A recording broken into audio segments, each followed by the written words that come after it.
Megavanan and welcome my friends to Elven Awakenings, chatting with the Elven Scholar. And now, to your guide to all things Elvish, Dr. Erendil Spindler-Ellis, the Elven Scholar. Once upon a time in a forest rich in pine and oak lived a young elf. He lived amongst his neighbors who were clothed in fur and feather, and found joy and peace with each sunrise, and silence in the evening light of the stars. He spent his days communing with his woodland brothers and sisters, and the nights in contemplation and meditation. Light shone upon him unstained from the mortal world, and he was happy. But as time passed, he became more aware of the land outside, filled with fear and despair, and he knew his time of living in the gentle woods was coming to an end, and his journey as a teacher was upon him. When the morning sun found him again, he walked out of the forest with nothing but the clothes on his back, and strode into the land of man, to teach and to be taught. For it is the way of all teachers, that the student so often will be the better master. This is my story, and it is true.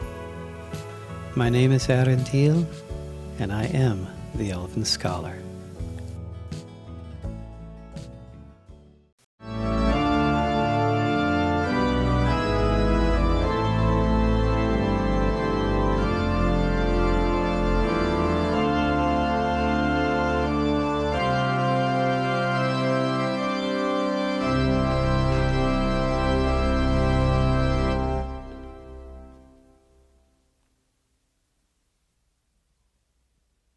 Marriage.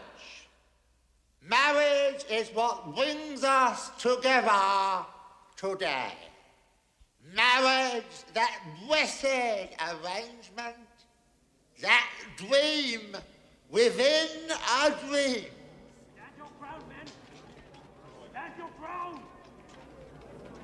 Then love, true love, will follow you forever. So treasure your love.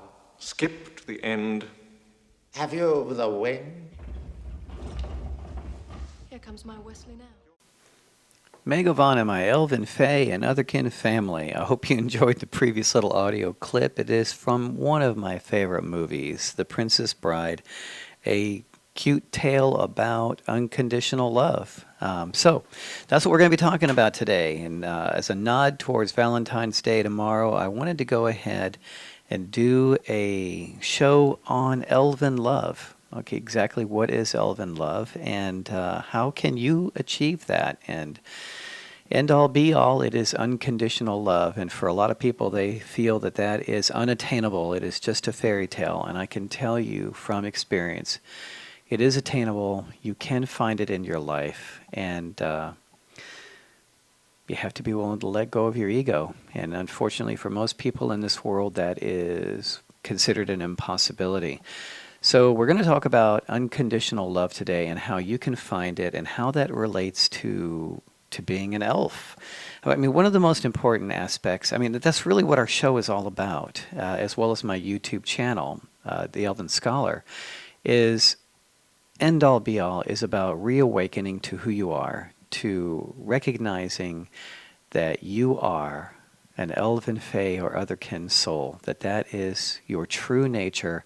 And the show is about awakening in its many different facets. And again, I always try to make sure that I define awakening as not like you suddenly change states.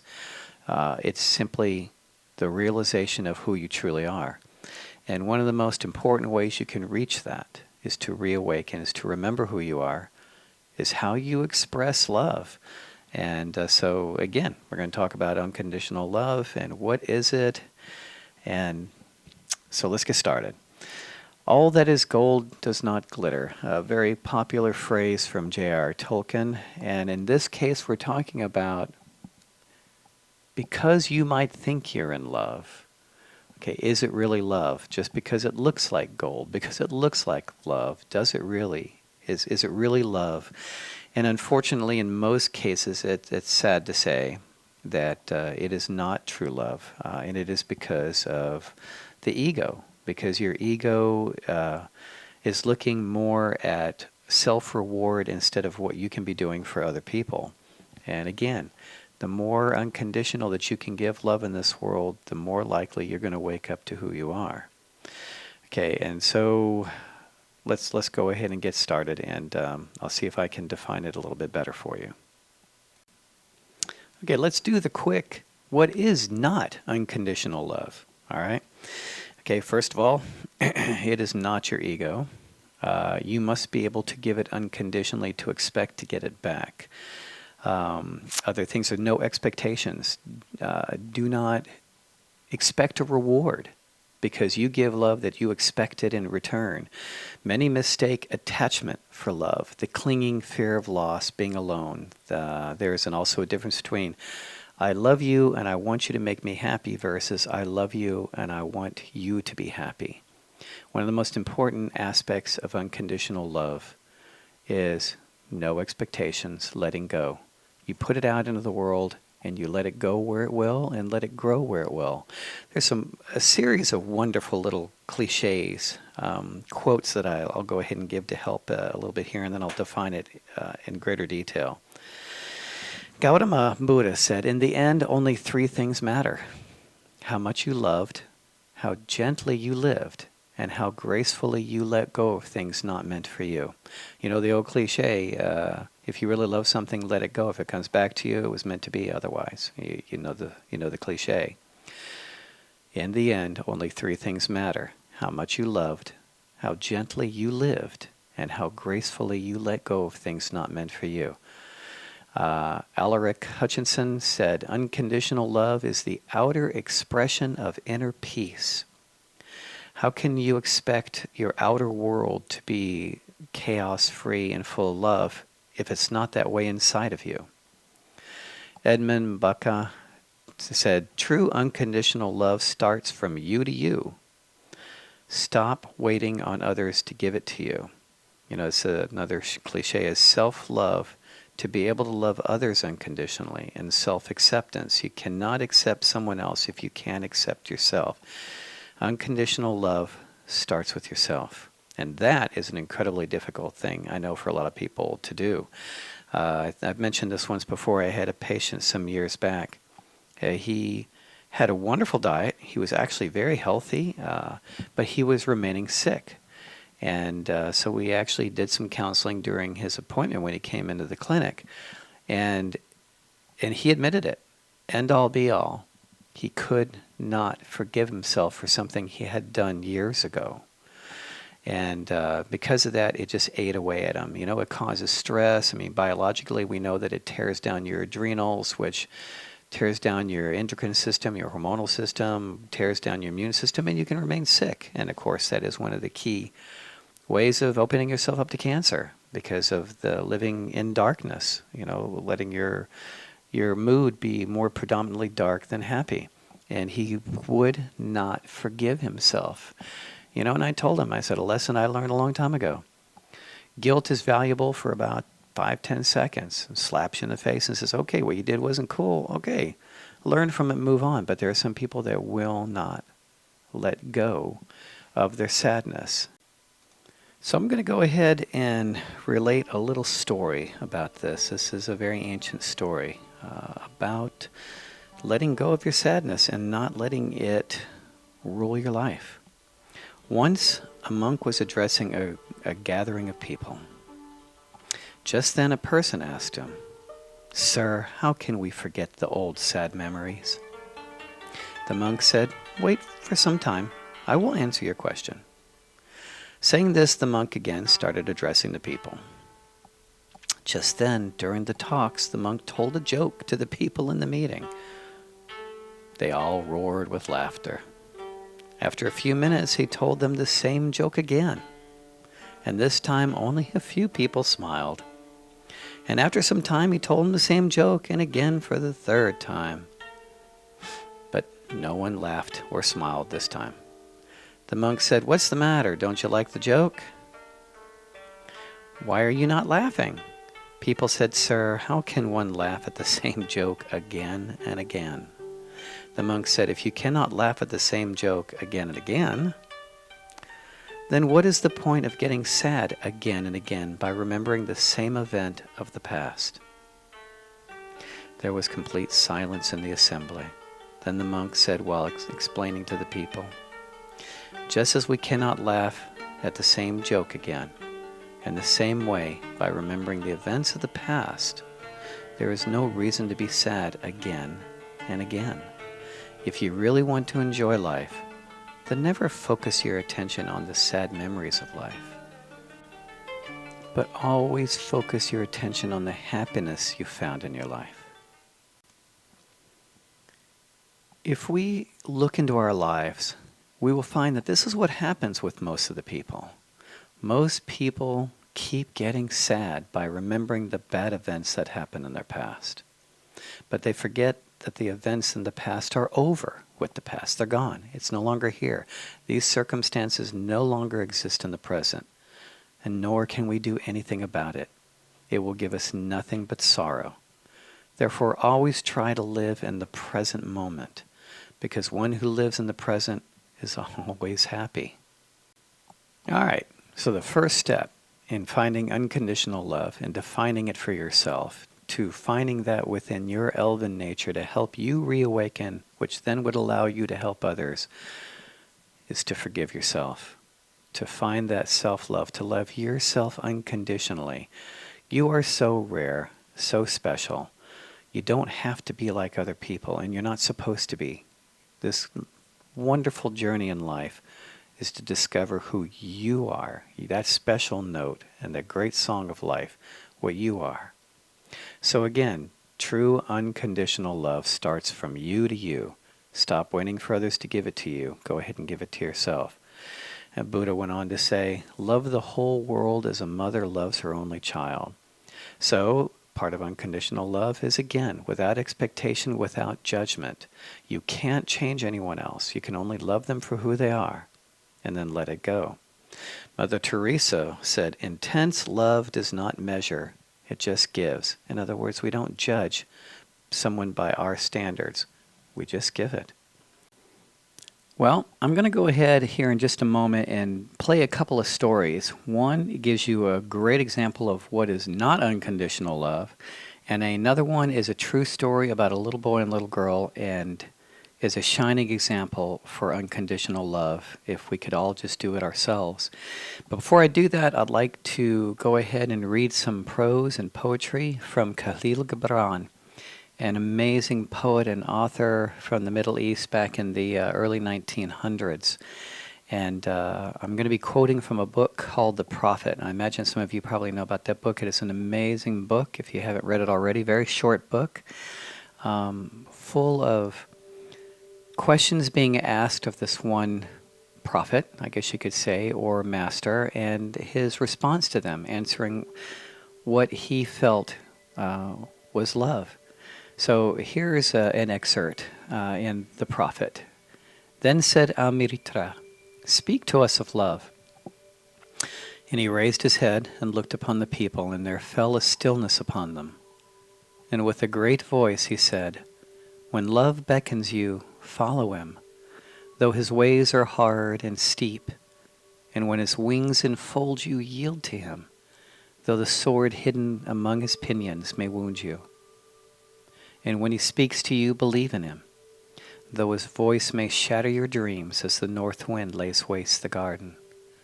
For even as love crowns you, so shall he crucify you.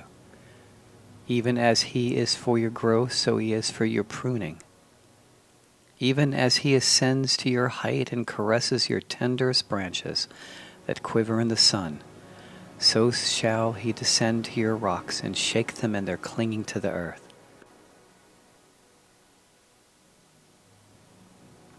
Like sheaves of corn he gathers you unto himself. He threshes you to make you naked. He sifts you to free you from your husks. He grinds you to whiteness. He kneads you until you are pliant. And then he assigns you to his sacred fire, that you may become the sacred bread for God's sacred feast. All these things shall love do unto you, that you may know the secrets of your heart, and in that knowledge become a fragment of life's heart. But if in your heart you would seek only love's peace and love's pleasure, then it is better for you that you cover your nakedness and pass out of love's threshing floor into the seasonless world where you shall laugh, but not all of your laughter, and weep, but not all of your tears. Love gives naught but itself and takes naught but from itself. Love possesses not, nor would it be possessed. For love is sufficient unto love. When you love, you should not say, God is in my heart, but rather, I am in the heart of God. And think not that you can direct the course of love, for love, if it finds you worthy, directs your course. Love has no other desire but to fulfill itself. But if you love and must needs have desires, let these be your desires. To melt and be like a running brook that sings its melody to the night. To know the pain of too much tenderness. To be wounded by your own understanding of love. And to bleed willingly and joyfully. To wake at dawn with a winged heart and give thanks for another day of loving. To rest at the noon hour and meditate love's ecstasy. To return home at eventide with gratitude, and then to sleep with a prayer for the beloved in your heart and a song of praise upon your lips. Then Almitra spoke again and said, What of marriage, master? And he answered, saying, You were born together, and together you shall be forevermore. You shall be together when the white wings of death scatter your days. Aye, you shall be together even in the silent memory of God. But let there be spaces in your togetherness, and let the winds of the heavens dance between you. Love one another, but make not a bond of love. Let it rather be a moving sea between the shores of your souls. Fill each other's cup, but not drink from one cup. Give one another of your bread, but eat not from the same loaf. Sing and dance together and be joyous, but let each one of you be alone. Even as the strings of a lute are alone, though they quiver with the same music. Give your hearts, but not into each other's keeping, for only the hand of life can contain your hearts. And stand together, yet not too near together. For the pillars of the temple stand apart, and the oak tree and the cypress grow not in each other's shadow. Heavy stuff, but I have found it to be very true, at least for myself in my life. It's trying to let you know that unconditional love means that you don't give up who you are for someone else, that you don't give up your true self, that you remain true, because how else can anyone else love you unless they know exactly who you are? All right, I'm going to play a short story here as again, an excellent example of what is not unconditional love. And then I'd like to introduce you to a beautiful little true story about an example of what it is. I hope you enjoy.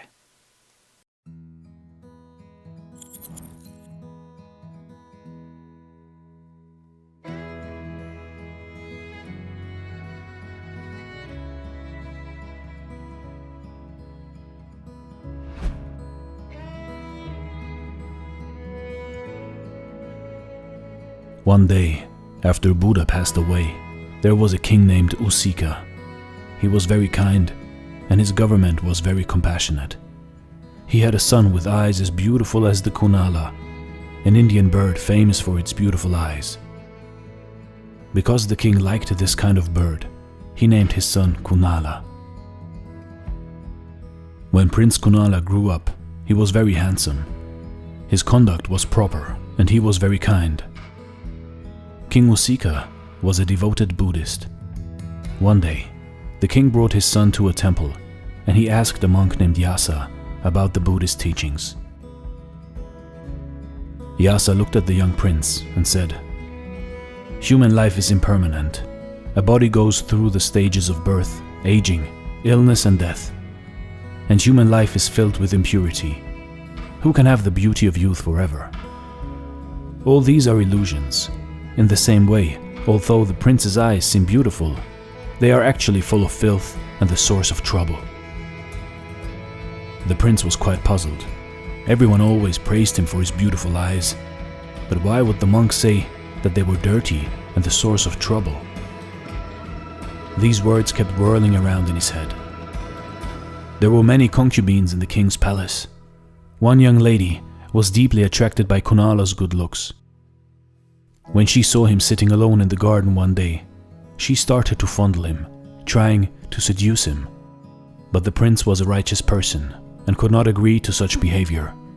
He pulled himself together and freed himself from her unwanted attentions. Later, when the young prince was old enough to marry, King Usika found a wife for him. When the concubine saw the lover of her dreams married to someone else, she became intensely jealous, and her love turned to hatred. Not long after the marriage, the king became sick, and the young concubine looked after him carefully until he recovered. He was grateful for her care and said to her, "Because you took care of me for such a long time, I will give you anything you desire." And she said, "I just want to rule the country for 7 days." The king thought to himself that since he had promised, he couldn't go back on his word. Besides, it was only for 7 days, so he agreed. When she was on the throne, the young lady wrote a letter filled with both love and hate and sent it to Prince Kunala. She wrote that her fury would only be distilled if she never saw his eyes again. Now the prince finally realized what that monk had meant, but it was too late. The lady's word was like the king's command, and it couldn't be disobeyed. Kunala reluctantly gouged out one eye and held it in his hand. It is so disgusting, he suddenly realized. Why would such a filthy little thing be praised by so many people and bring so much trouble? Since she wants both eyes, I'll take out the other one too. And when both eyes were gone, everything before him was in total darkness. But his mind was suddenly filled with light. He felt the peace that comes from spiritual enlightenment. When his wife heard the news, she ran to the blind prince and started to cry and cry. But the prince was calm and consoled her with the Buddhist teachings. Human life is impermanent, so don't harbor hatred or worry, because hatred and worry are your greatest enemies. At that time, a bodyguard warned the prince, "Your Highness, if you stay in the palace, I'm afraid that your life will be in danger." The prince, of course, was already aware of this, and since he didn't want the court lady to continue making bad karma for herself by doing something even worse, he and his wife fled the palace. They learned to play the lute and to sing, and they wandered from town to town, making music in the streets. People would throw them a few coins, and in this way, the prince and his wife were able to feed themselves. A few years later, they happened to come back to the capital. And one day, while they were wandering into the streets alongside the palace and started to sing, King Usika heard the beautiful but mournful songs. He thought of his son, who had suddenly disappeared years before. He told his attendant to invite the musicians to enter the palace. When the king saw the lute player, he realized that it was indeed the son that he had been thinking of day and night. When he saw how Prince Kunala had fallen from his royal life and was now only a blind lute player singing on the streets for a living, the king was very distressed. He asked the prince, "Who did this to you? Who made you lose your sight?" But Kunala refused to talk about it. He just told his father about the truths that he had learned, hoping his father would calm down. At last, the ministers and the guards couldn't endure it anymore and reported the truth to the king. He was furious and wanted to execute that concubine, but the prince begged his father to forgive her. The king was touched by Prince Kunala's compassion and released the young concubine. However, in her own conscience, she was ashamed of herself and finally committed suicide. Because of her impure love, she had created trouble and hatred, hurt other people, and destroyed herself. Was it all worth it? You see, in life, the truth is not only in good looks, but it is in a pure heart and pure mind. Emotions, good ones such as bad ones, can be impure, or they can be whole and real. Love should never be destroying. Love and jealousy should never be together. Real, true, and all-forgiving love is the truth. Love that breaks, destroys, and hurts other people is not love. It is something else. Sometimes everything in life can be an illusion. Only time will go on relentlessly. So don't waste your time by hurting other people, or thinking thoughts, or doing deeds that are no good to anyone. Use your time here wisely and be a good person. That was a wonderful clip from one of my favorite YouTube channels, Dare to Do Motivation. I hope that you'll give them a like and take a listen. They have so many wonderful parables and stories that can inspire and maybe help you enlighten and reawaken to who you are. Okay, I'm going to go ahead and play one more story for now, and this one is so that you're aware, this one is a true story, and it's more modern. It occurred not too long ago, actually, about the true sacrifice that sometimes unconditional love can call for. I hope you enjoy it.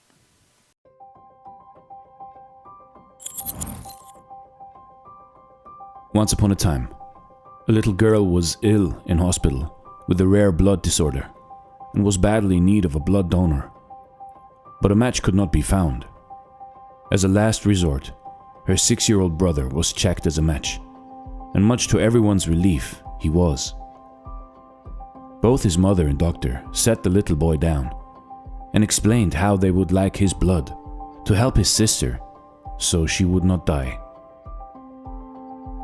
The little boy waited a few moments and then asked if he could think about it. It wasn't the reaction the mother or doctor expected, but they agreed. The following day, the little boy sat in front of the doctor with his mother and said he agreed to give his sister what she needed. The hospital staff moved quickly, for his sister was fading quite fast. So the little boy could understand what was happening. He was placed in a bed next to his sister, and so the transfusion began. Quickly, the color and life began flooding back into the little girl, and everyone was overjoyed.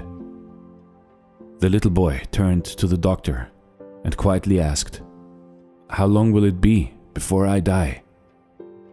You see, the little boy thought that by giving his blood, he was giving his own life, which is why he took a little time to think about it. You see, in life, in your life, in this day and age of showing off, of social media, of pretending to be someone that you're not, of wanting to be someone that you're not, we can learn a lot from children. We can learn what it means to give and to love unconditionally and not expect anything in return. This little kid wanted to give his life to save his sister. When was the last time that you gave without expecting anything back? When was the last time that you were prepared to give everything just to help someone a little bit? As always, thank you, Dare to Do Motivation, for those audio clip donations. So I appreciate it very much. Okay, before we take a break, I'd like to go ahead and take a moment here and talk about the 4 elements of Elven Love, what that really means, and maybe how you can achieve it yourself. All right, so the 4 elements of Elven Love. All right, as the 4 elements, they must combine to make love true and long-lasting. They're not magical or even spiritual concepts. They are simply behaviors and virtues that we must hold in order to make love strong. All right, these 4 elements of love are actually pretty easy to grasp, but they make a relationship much more joyful and fulfilling. The first element, and this is some pretty ancient terminology here, the first element is called Maitri, is translated into kindness or benevolence. This is not only the desire to make someone happy, but the ability to do so. You may have every intention to love someone, but the way that you love may make them unhappy. You can harness the ability of Maitri by truly looking at the one you love and developing a deeper understanding of who they are as a person. By understanding the person you love, you will, in turn, learn how to love them even more deeply.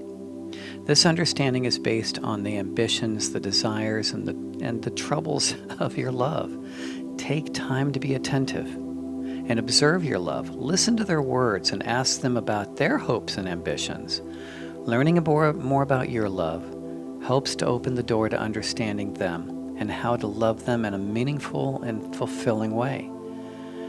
If we could see the miracle of a single flower clearly, our whole life would change. And that's the same thing, just looking at love in its simple form. The second element of love is called karuna, and that means compassion. This is the ability to ease the pain of others as well as the desire to do this, to also do it, also based on understanding, but the understanding of the suffering of your love. Only when you truly understand their suffering will you be able to help in alleviating and easing their burdens. Practice meditation to help you in your understanding of your loved one and what de-stresses them and how you may be able to help and support them. Communicate with your loved one about what troubles them and ask if there is anything that you can do that will help them in a more direct way. Opening this communication, developing an understanding, and the desire to help will strengthen both of your relationship. The third element is called mudita, translated as joy or happiness. This element of true love is one of the most important, and in some ways it ties all the four together. If there is no joy or happiness in love, then that love is not true love. It's not supposed to bring sorrow. It may not be easy, but in the end, is there more joy than sorrow? If your love upsets you or distresses you, then it is in fact not love to begin with, or the love has already been lost. Love must be fulfilling and bring joy and happiness to those who feel it. When you're in love and we experience joy from it, our love grows stronger, and this is a sign that the love is true. Once there is no joy or happiness in love, then there is no longer any love. Take time to do the things that bring you joy, both together and as individuals. It is in this development of joy in yourself that allows you to share your joy with your love. You should be able to find a joy within yourselves, as well as within each other, to have love in its truest form. And again, the thing of being the two pillars. You are two separate pillars, but you can both support the same ceiling. You both can support each other as individuals and as a couple. The final one of the four elements of love is known as peksha, which means freedom. When love is true, both people within the couple should have freedom and feel free within the relationship. Each person should feel free to be an individual, to allow themselves to grow and develop in their own way. And that's where it goes back to the Elven Love. We have to have the freedom to explore who we are and to grow as both spirits and as souls, a soulful spirit, as the Silver Elves say. We have to have that freedom to do that. And if you're in a relationship that does not allow you to be who you are, that the other individual is pressuring you or coercing you into conform to their view, then there's a pretty good chance it's not love, but attachment. And there is a very big difference. If you're going to reawaken to who you are, you have to have the freedom to do that. And how great it is to be in a relationship where that other individual lets you be who you are and loves you just for that, unconditionally. This allows you to be yourself and have time alone, safe and in the knowledge that your love is doing the same. There should also be freedom within the relationship, being able to feel comfortable to share ideas and thoughts without fear of judgment. Having freedom whilst also being able to be a part of a couple is a sign of the truest of love. spending time apart from your partner without feeling the need to check up on one another, to do the things that you enjoy as an individual and are proud of it, is also a sign of true love. Your other individual in this couple should be happy that you're happy. Once you come back together, discuss these things that you've done and why they make you happy. Spend some time talking about different thoughts and ideas you have had, and act on those ideas and plan activities that one person wants to do, and maybe you can do them together. Developing a sense of freedom from within your relationship allows both people to grow. As elves, we speak of many things, but love and life are a huge focus of our teachings, on the love of family and close ones that show us that true love should be something positive and enlightening, bringing joy and freedom to our lives. Keeping these 4 elements of love in mind may just make it a little easier to find the truth for ourselves. Love is a gift of one's innermost soul to another, so that both can behold their inner self. Okay, I'm going to take a little break here, and when we get back, I have a wonderful announcement to make about our school. And this is not about us making money. It's actually quite the opposite. We are getting ready in gratitude for manifestation. We're getting ready to give away some free education. All right, so stay tuned, and we'll be right back. This is Elven Awakenings, chatting with the Elven Scholar on Heroes and Mortals Radio. We'll be right back. When you go to college, you expect the high halls and libraries filled with old books. But much has changed, and in today's world, online schools have exploded in popularity. Please join us at Lambengomor, the world's first online college with a nod towards elven and humankind alike.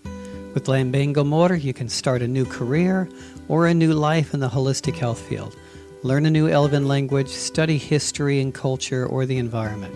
We believe everyone deserves an affordable education with personalized attention. We provide full certifications in the following fields: home herbalist, Reiki levels 1 through Reiki master, nutritionist, first aid, elven history and culture, elven languages, Quenya and Sindarin, anatomy, botany, introduction to archaeology, ecology, astronomy, and elven laws of manifestation and meditation. We also offer full diplomas in the fields of medical herbalist and medical nutritionist. More classes are being added. Many students have already found new careers in these fields. You can pay for your classes outright or join a low-cost monthly subscription which allows you to take as many classes as you like at one time while you maintain the subscription. This college was founded to give you a chance to expand your horizons while believing in who you are. All classes are certified and are aimed at helping you start a new life and a new career. Adult study programs for both elves and humans alike, designed specifically for you. You can find us at www.elvenscholar.org. Discover what is inside of you. Be who you are at Lambengomor, the Elven School of Lore Masters. Okay, we're back. So I'm going to go ahead and make a couple of quick announcements here. One for next week. As I'd mentioned a couple of weeks ago, next week's show is on a pretty big subject. Could cause a lot of debate, which I would love. Nice, mature debate. And that is on the elven concept of diet. What is the elven diet? I've done this before in the past. I'm going to be expounding on a little bit more here on the radio show next week. There is a lot of debate about what is elven diet. What are elves meant to eat? And it's as wide as the number of people there are on this planet. A lot of people use certain comments that Tolkien made as a reason or excuse for what they eat, and others try to use science or religion. I'm basically going to try to cover each one of these points, and keep in mind it is from my perspective of what I believe that an elf in the long run is meant to eat. But again, everyone is walking their own path and must do it at their own pace. So next week, big show, Elven Diet. What is an elf meant to eat, at least from my perspective? So let's have a wonderful, healthy adult debate about it. Okay, I'd like to go ahead. I'm going to read from our announcement This is on our school. For those that are not familiar, I mean, we just played the commercial. Lambengamor is the Elven School of Lore Masters. It is an online certified school that allows you to become a certified family herbalist. You can go all the way through the school and study and get your diploma as a medical herbalist, as a nutritionist, or as a medical nutritionist. You can learn to become a Reiki master, all 3 levels of Reiki. You can learn Elven manifestation, Elven culture, language. You can actually study real first aid and get a certification in that, in anatomy, and basic botany, and basic archaeology. It's a very expensive school, and while it is called the Elven School of Lore Masters, it is for all people. And these are true certifications. We have had many students go on and actually begin fields, an occupation in the fields, holistic fields and such. So I hope you like it. This is a major announcement, so I'm going to go ahead and read this to you. It is something very special that my wife and I put together, and we are announcing it for the first time here on Elven Awakenings on Heroes and Mortals Radio. In honor of love and the gifts that unconditional love can bestow on us, my wife, Faye Mist, and I would like to express our gratitude to all those who helped make our wondrous manifestations come to pass.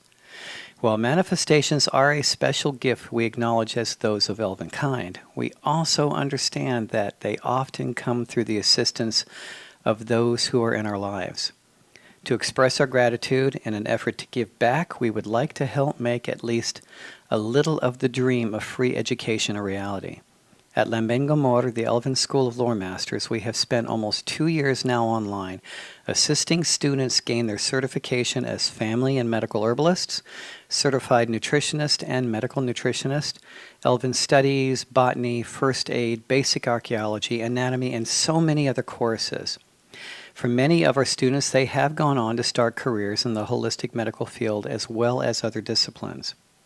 As a thank you to all who have been a part of our lives in bringing so many riches into it, both financial and otherwise, we would like to offer a period of free education for all who would like to participate.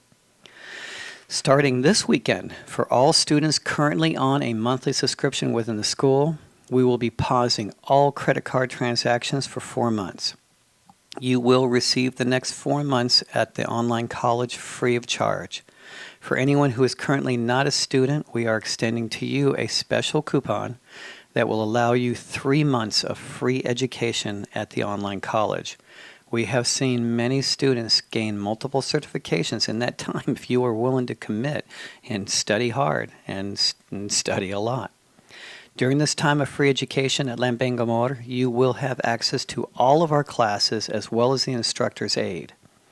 If you're interested in this opportunity, please go to the website elvenscholar.org and use the coupon to sign up before March 15th.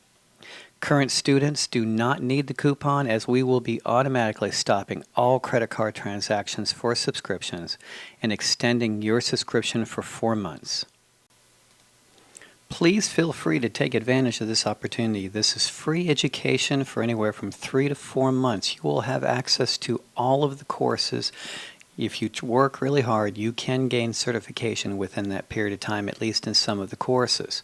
So, again, this is our gift to you and a thank you for all that all of you have done for us. So I hope that you will take advantage of it. If you have any questions, as always, please feel free to email me at radio@elvenscholar.org. I'd be happy to help answer your questions about what this is all about and what you can do to partake in it. Okay, we're going to take one more quick break, and then we're going to start off with story time and then final thoughts. Again, this is Elven Awakenings, chatting with the Elven Scholar on Heroes and Mortals Radio. We will be right back. Deep in the forest is a place filled with artifacts of an age gone by, a time when elven and fairies and all those of other kin knew who they were and remembered our mythic past. It is our pleasure here at Elven Artifacts to present some of those memories. With the rising costs of so many things today, it is becoming harder to find those precious gifts that pass along an air of myth and magic to our homes and to our individual lifestyles. Within this store, you may find that one particular treasure that reminds you of your gentler past, something to help grace your home with our memories. It is our goal to keep everything priced in such a way that makes it available to as many of our gentler folk as we can. Through the magic of 3D printing, we are able to offer them at a greatly reduced price.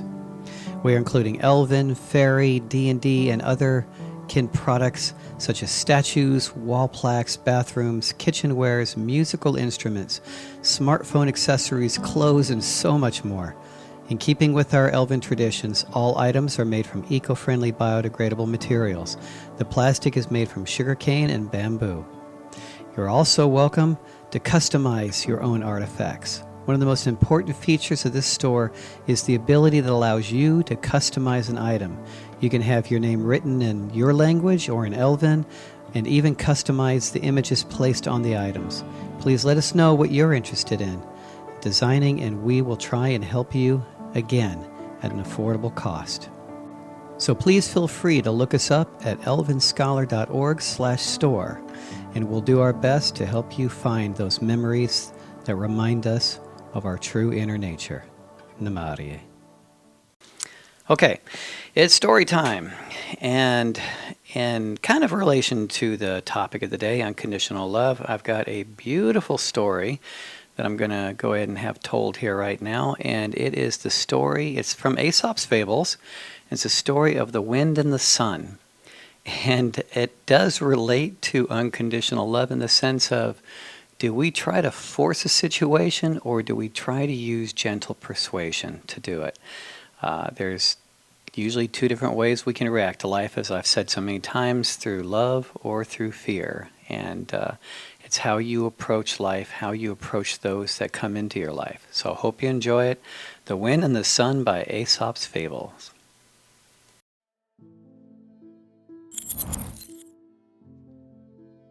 The North Wind and the Sun once fell into a dispute as to which was the stronger of the two. They related their most famous exploits, and each ended as he began, by thinking he had the greater power.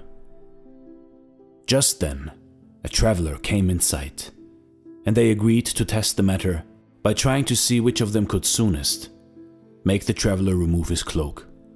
The boastful North Wind was the first to try. The Sun, meanwhile, watching behind a grey cloud. He blew a furious blast and nearly tore the cloak from its fastenings. But the man only held his cloak more closely, and old Boreas spent his strength in vain. Mortified by his failure to do so simple a thing, the wind withdrew at last in despair.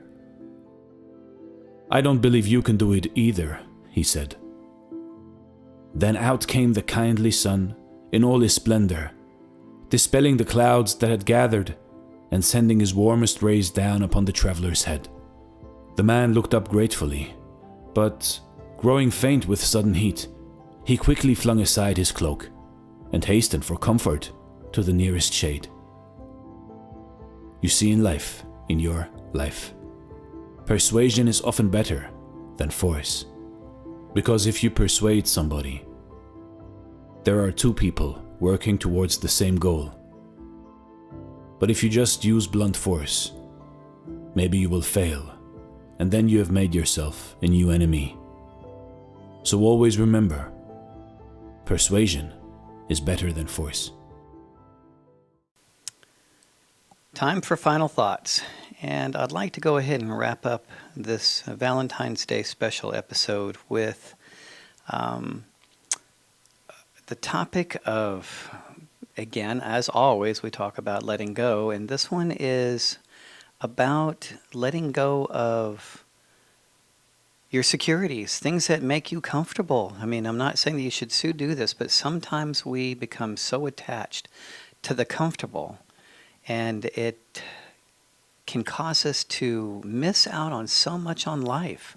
There are so many things that we're able to do. You know, one of the big things that's going on nowadays is the bucket list. I want to finish my bucket list. And so people add things to their list, and these are things that they want to do throughout their lives. And I certainly get that. They want their life to have adventure and meaning to it. and not just be some life that they go through. You live, you're born, you're born, you live, you die, and that's the end of it. They want to know that they did something special with their life. But unfortunately, so many people, due to, and of course it's always due to fear.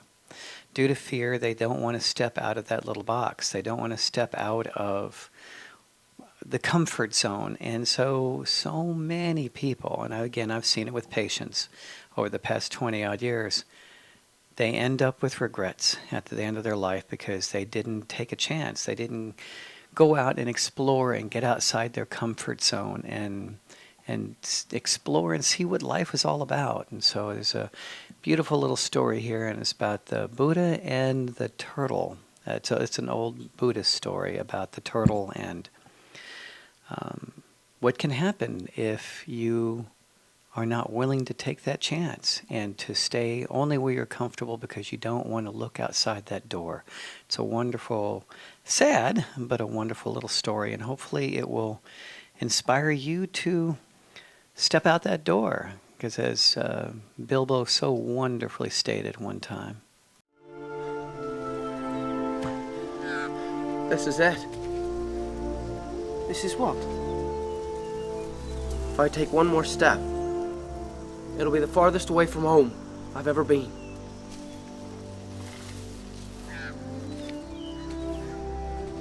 Come on, Sam.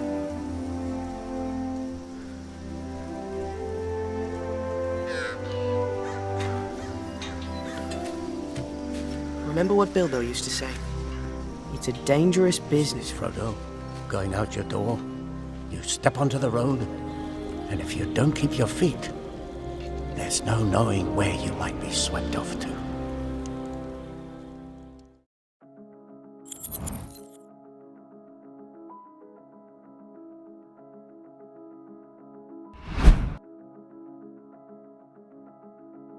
Once upon a time, when Brahmadatta was reigning in Benares, the Bodhisattva was born in a village as a potter's son. He plied the potter's trade and had a wife and family to support. At that time, there lay a great natural lake close by the great river of Benares. When there was much water, river and lake were one. But when the water was low, they were apart. Now, fish and tortoises know by instinct when the year will be rainy and when there will be a drought. So at the time of our story, the fish and tortoises, which lived in that lake, knew there would be a drought. And when the two were one water, they swam out of the lake into the river. But there was one tortoise that would not go into the river, because, said he, "Here I was born, and here I have grown up, and here is my parents' home. Leave it, I cannot." Then in the hot season, the water all dried up. He dug a hole and buried himself, just in the place where the Bodhisattva was used to come for clay. There the Bodhisattva came to get some clay. With a big spade he dug down until he cracked the tortoise's shell, turning him out on the ground as though he were a large piece of clay. In his agony, the creature thought, "Here am I, dying, all because I was too fond of my home to leave it." And in the words of these following verses, he made his moan. "Here was I born, and here I lived. My refuge was the clay. And now the clay has played me false in a most grievous way. Thee I call, O Bhagava, hear what I have to say. Go where thou canst find happiness, where the place may be, forest or village, there the wise both home and birthplace see. Go where there's life, nor stay at home for death to master thee." So he went on and on, talking to the Bodhisattva until he died. The Bodhisattva picked him up, and collecting all the villagers, addressed them thus: "Look at this tortoise. When the other fish and tortoises went into the great river, he was too fond of home to go with them, and buried himself in the place where I get my clay. Then, as I was digging for clay, I broke his shell with my big spade, and turned him out on the ground, in the belief that he was a large lump of clay. Then he called to mind what he had done, lamented his fate in 2 verses of poetry, and expired. So you see, he came to his end because he was too fond of his home. Take care not to be like this tortoise. Don't say to yourselves, I have sight, I have hearing, I have smell, I have taste, I have touch. I have numbers of men and maids for my service. I have precious gold. Do not cleave to these things with craving and desire. Each being passes through 3 stages of existence. Thus did he exhort the crowd with all a Buddha's skill. The discourse was bruited abroad all over India, and for full 7,000 years it was remembered. All the crowd abode by his exhortation, and gave alms and did good until at last they went to swell the hosts of heaven. You see, in life, in your life, never stay where it's too comfortable for you. Don't be like the turtle. Get out of that lake before it dries up. Not every man or woman needs to search adventure abroad, but in a spiritual way, don't stay where it is too comfortable for you all of your life, because then you will miss out real life, real adventure, and thus real opportunities.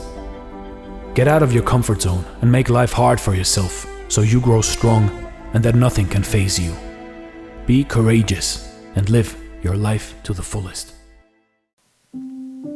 For myself, I learned this lesson a long time ago, that as for those of you who've been following me, you know that I lived in the forest, and one day I decided it was time for me to leave, and it was a huge step to take and to find out, could I really practice in the human world the things that I'd been taught? Could I manifest in a world very non-elven the gifts I've received from stepping out of my box and being open to sharing with others? In a large part I did come to teach, but in such a greater part I came to learn, and I appreciate and I want to say thank you to all those wonderful and gentle souls that I have met throughout my life to this point. You've given me the opportunity to be a teacher, and in return I have learned more than I ever taught you, and I appreciate that, and I look forward to, with faith, many years of being able to do that all the more. Okay, well, that is the end of our show for today. Again, remember, next week, for me, is an exciting show. It means a lot to me to talk about an elven diet and what that at least means to me, because it embodies the concept of compassion for all creatures, for all life. And if nothing has to die for us, then why do it? If you really want to reawaken to who you are, to that elven, fae, or otherkin nature that is within you, what better way to do that than through compassion? So that's what we're going to talk about next week. We can have healthy debate, and I hope that we can achieve that, and maybe we can learn from each other. All right, as always, thank you for listening, my friends, and until we are together again next week, may you all be blessed by the elves. My name is Dr. Erendil Spindalelis, and I am the Elven Scholar. Namarie. Megavanen, and welcome to our YouTube channel, The Gentle Musings of an Elven Scholar. My name is Dr. Erendil Spindalelis, and I am the Elven Scholar. Join me on this journey exploring all things Elven. Learn about Elven culture, healing, diet, meditation, and Elven spirituality. Come and take this adventure with me, and together we can find that inner light and balance that exists within each one of us. Namarie.